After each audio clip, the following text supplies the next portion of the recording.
the infamous RecruitBot himself, the RecruitBot master. No, I'm just kidding. I'm here with Jeremy Schiff. Jeremy, we've had a couple of conversations. We've talked offline. We've talked here, this event, and you and I were kind of game planning how we're going to handle this conversation. But let's get one thing out of the way real quick. Tell everyone who you are and what you guys do. Yeah. Let's get that shit out. First of all, thanks for having me. So I am a hardcore AI guy who's just been involved in recruiting for the last 7 years. My last company, I sold it to OpenTable, where I was running machine learning and data science. And I also have a PhD from Berkeley. And so at OpenTable, I was having a lot of challenges with making sure that the right types of machine learning and data engineers were on our team. So I ended up spending a lot of my time at OpenTable, scaling up and spending a lot of time with my recruiting organization learning about that. So was it a people challenge versus the technical? Like you said, you're having a challenge with the people. We were having the skills with the people. Was it the lack of skills that those people had, or the actual people themselves? Just curious. It was actually about the pipeline. So I couldn't get the people with the skills that we needed to have the conversation. So you saw a problem while you were at OpenTable, and that's exactly right. So you said, I think there's a better way to do this. That's exactly right. I just saw how manual it was, how complicated, seemingly overly complicated it was, and how ineffective it was, and was just like, there's got to be a better way to get really great people to engage with you. And because if I can get a conversation going with a candidate, I can usually turn that into something great. Right. But if I'm not having a conversation with a candidate, there's sort of nothing that I can do. Yeah, no pipeline. Exactly. So fundamentally, I started RecruitBot for a problem that I was dealing with firsthand, which was that I needed a way to get conversations going with hard to fill roles or just like large numbers of very high quality people. Did you start this while you were still at OpenTable? I did not. You had a hard stop. And you said yeah, so I actually, focus. So because we sold the company to OpenTable, as you might imagine, it was actually my third startup, or this one's my third startup, and so I was pretty tired. So I took a year off to travel the world. Good. And then how important really was that year of self-care?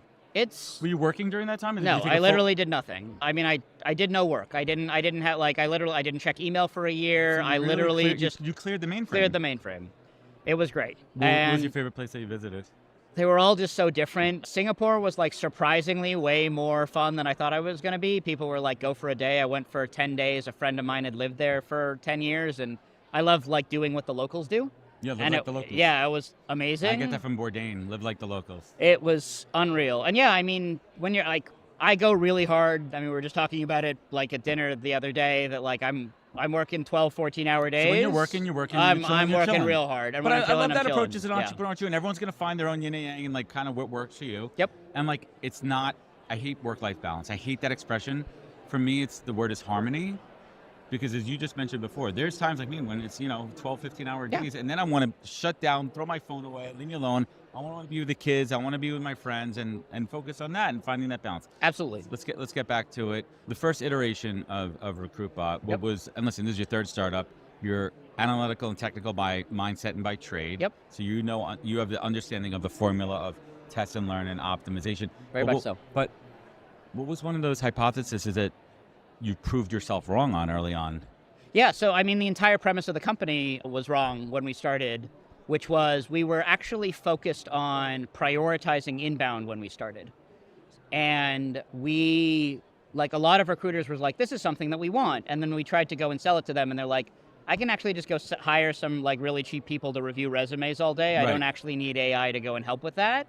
That's the learning you need, though. That's the input for you. Yeah, it was actually like life-changing. So we went to I was at HR, I think it was HR Tech 5 years ago, and one of the SVPs of one of the job board companies reached out to me and was just like, hey, can I get 30 minutes of your time?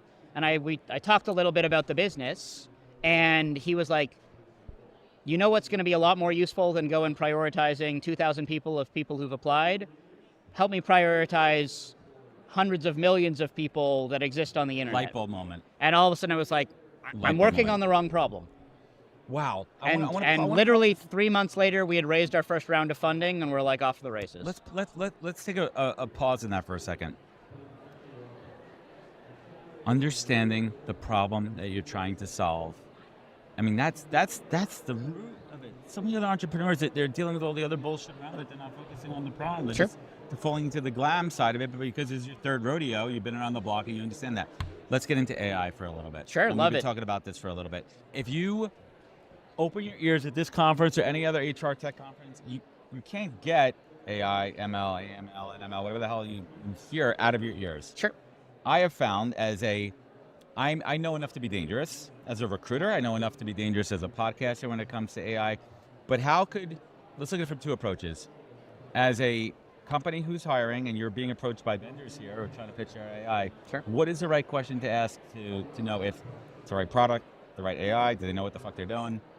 So the companies that are generally more sophisticated with AI don't actually talk about that they have AI as much as they talk about very concrete problems that they can now solve with the AI. So people don't need to know that the sausage is made. They're assuming that this company knows how That's to make right. the sausage. So I mean, I've literally had customers come up to me and be like, "We need to add we need sourcing with AI," and I'm like, "What does that mean?" Right? Like, and it's and that is ultimately like they're looking for some like check at the box, like I don't know, like sprinkle The CEO AI said we fairy need dust, AI in our and so recruiting. yeah, exactly, and so. The good vendors will actually do it the other way around. They'll push back and they'll be like, so what are your biggest problems?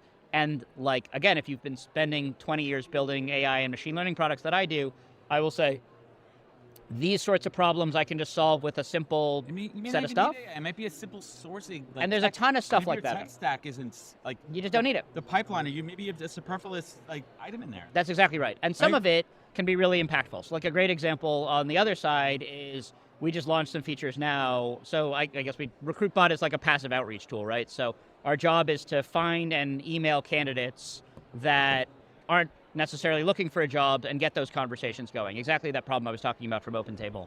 And so we've just launched some new generative AI where we can take a job description and automatically suggest the search that you should run to go and work out what candidates to target, and can automatically suggest description, here's a sample set of messages that you want to email and follow up with the candidate to get them to talk to you. So notice, that's not like AI. That's like very concrete problems where like, Recruiting. what I hear all the time from recruiters, they're like, we're not marketers. I want to be on the phone with candidates, talking to them. I don't know what the ideal message is to get that conversation going.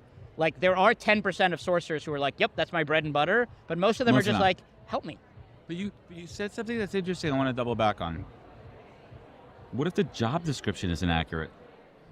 So again, we're going to suggest based on that information, right? So if you have a really poor quality job description, the first pass might Garbage be in, garbage bad. out. That's right. So, but our AI will also make it in so you can go and describe broadly. You can be like, hey, AI, can you add to the second email more information about this investor and some of the investments that they've made to help convert it? And it will go and sort of fill in the information that you need. That's fascinating right now. What are some of the, is there pushback from clients? So Is it ever too much for them or too overwhelming? My experience has been, so like there's a lot of like generalized fear about AI and like, but I feel like it's shifted pretty quickly. So like when the ChatGPT stuff especially was coming out, everyone was like hearing these insane things like in 6 months or in a year, recruiters won't have jobs, sourcers won't have jobs. We're all gonna be out of business. Everyone's out of business. No one does Recruiters anything. are all out of business AI here, does folks. everything, right? And so, but people have rapidly come around to realizing AI is going to dramatically change the way that people do their job. And the people who adopt it are going to make a lot more money because they can be way more efficient with their time. Don't sleep on this. But the ones that don't adopt it are going to get crushed. So the metaphor I like to use is ancient recruiting. You used to have like a paper Rolodex of all of the people you would talk to, right? And then the internet came around and people were like, for 20 years, I've been making a great living using this paper Rolodex to go and hire people. The internet came around and 5 years later, anyone using a Rolodex wasn't going to be able to do business. There's an even more intense revolution that's going to happen over the next 3 years with AI. People. And so if you need to start training your teams on AI now so that as it's evolving, your team knows how to go and engage with it, because you're not going to want to be in a year and a half, now is when we want to go and adopt AI, because you're still going to have to train people on doing their job differently. Well, that's a key differentiator. We need to get out of the mindset of, listen, let's be honest about it. There are going to be, when people throw around, AI is going to take your job. No, the person who knows how to use AI is going to take your job. That's exactly right. Right? And so going into a company and saying to recruiters and other folks, hey, we're not here to teach you about what's going to take your job. We're teaching you how to use this so you can be better at your job, so you can focus on the people part of recruiting. Absolutely. On the relationships. Take away all these operational inefficiencies that you can make more efficient, quicker, better, smarter, faster with AI, so you could focus on, as a recruiter, the one part that AI is not going to get, and I'm curious if you're going to push back on this, is understanding a candidate's motivation. Now, I may say, Jeremy, you may want to be leaving your company. You may be a passive candidate, but when I put more, what's going to make you move? Is it sentiment? Is it money? Do you have a nagging husband or wife? Do you have an ailing relative that you need to care for? I'm very happy where I am, but shit, I got to make $30,000 more to put my parents into a nursing home. Like, Yep. That is not going to come from AI, or is it? So Like, how deep and trolly do we get? I think that sort of stuff is basically impossible for a very specific reason.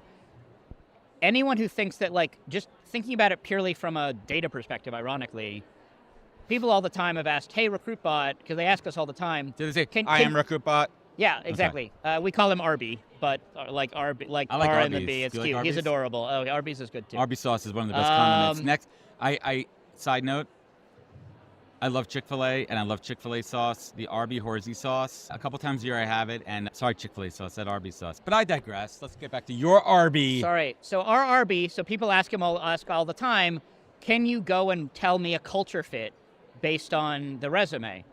And the answer is like, no, that's insane. You actually have to talk to the person. You actually probably have to back channel and do references about other people. There's not like magical data in there that people can go and infer. I mean, you're not going to go in there and scrape their Facebook to see, like, I mean, you can do a full social media SWOT and get some kind of sentiments about what's going on in their life, but that's not going to tell you how they're going to go and operate in a job, right? Like, no, that but may tell it them, may like, tell you what their motivation is as far as when they might be Sure. looking to move. And If so you look at a sentiment analysis.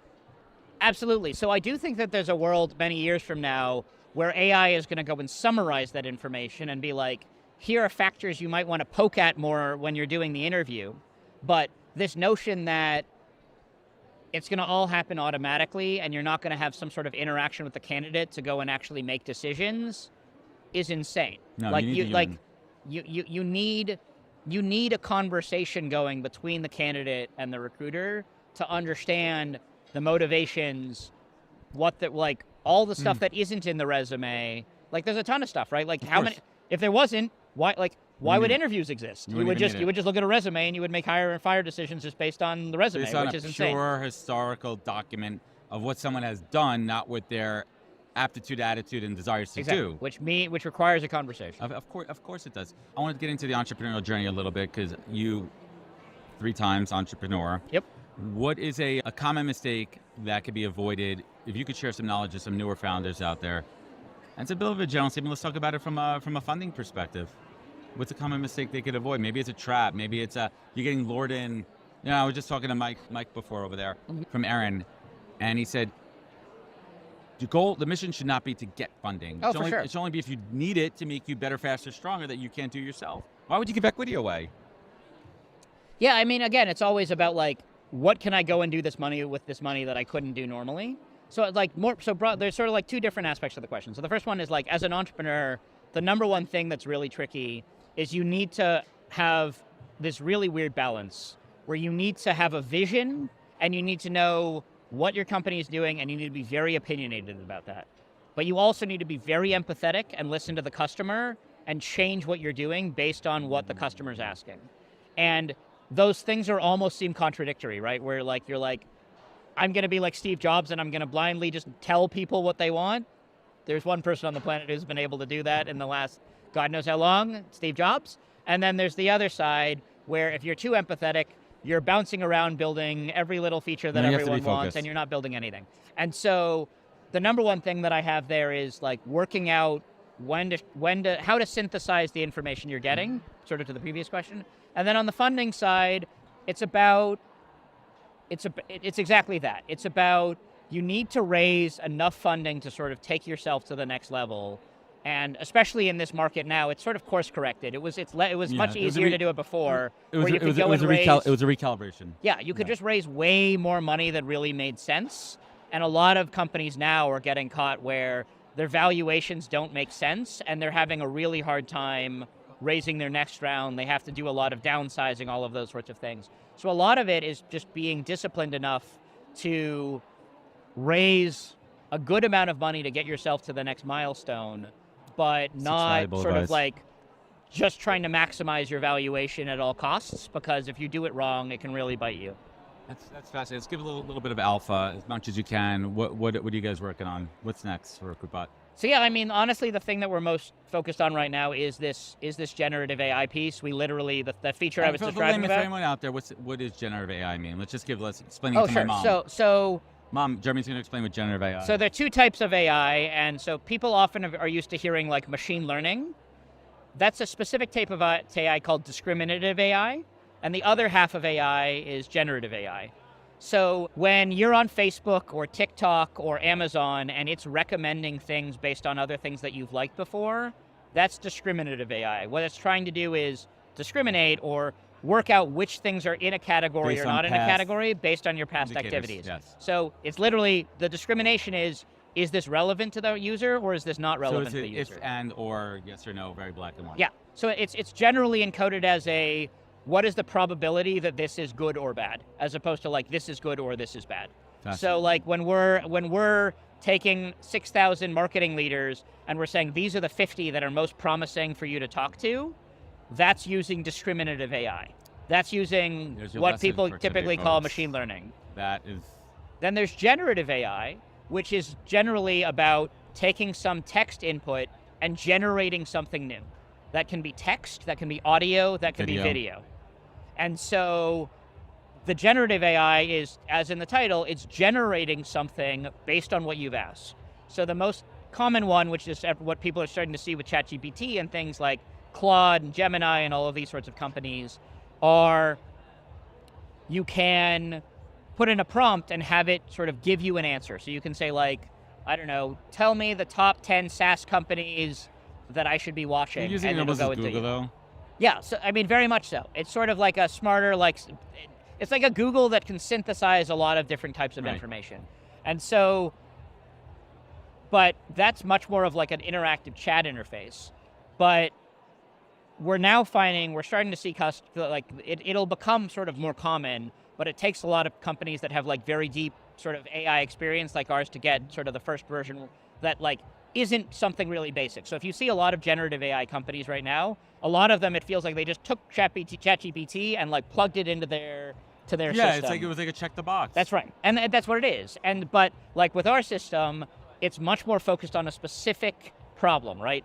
Give me a job description, let me generate a search, and generate it, and generate a drip campaign, and I'm generating those things based on the input that is the job description. Well, that makes sense to me. I hope everyone out there is listening up, because I think Jeremy breaks it down better than anyone I've had on this show before, because he's talking to you from a business perspective, he's talking to you from the tech perspective.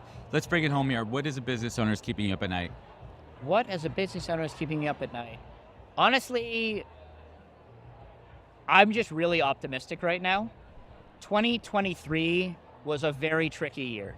Say the least. We did a lot of like pivoting and changing the product and really honing in on stuff. It's actually benefited us in the long run because we had to be like very focused. Honestly, with 2024, we're seeing a lot of optimism, especially in the recruiting space. People are getting back to hiring, all of that sort of stuff. Yeah, it's happening. There is still a little bit of caution. And so for me, it's just a little bit of that is around when it's going to go from the caution to like, okay, we're really like heads down growing again, and when that's going to be is sort of an interesting question. And honestly, I think it'll be pretty soon. The information we're seeing from all of the customers we're talking to is it's getting pretty imminent of like, we've already transitioned from like huge amounts of layoffs to like things are a little stagnant. Recalibration. And the recalibration is done. I think the plateau, the flatten out has happened, and it's starting to build, and the question is like, how fast is that build going to accelerate? It's a And real I'm just talk. really excited about This it. is a real talk. I'm excited too. Jeremy, I want to thank you so much for joining me here today. It's been great to hang and get to know you and break bread. And I think that's what these conferences are all about. It's relationship driven. Where could folks find you? Where could they learn more about RecruitBot? So yeah, just visit recruitbot.com, and we're always happy to talk more about if you have any questions about AI and machine learning in general, ways to improve your recruiting stack, we're happy to go and talk. And again, it could be much broader than like, I'm looking to buy a solution today. We have a lot of conversations where we're just sort of educating the market about how AI is really disrupting things, and we know that that'll eventually end up somewhere great for us and for our partners. So There we go. just come on by. Jeremy Schiff, RecruitBot. That's how we do it, folks. Thank you very much. Thank you, sir.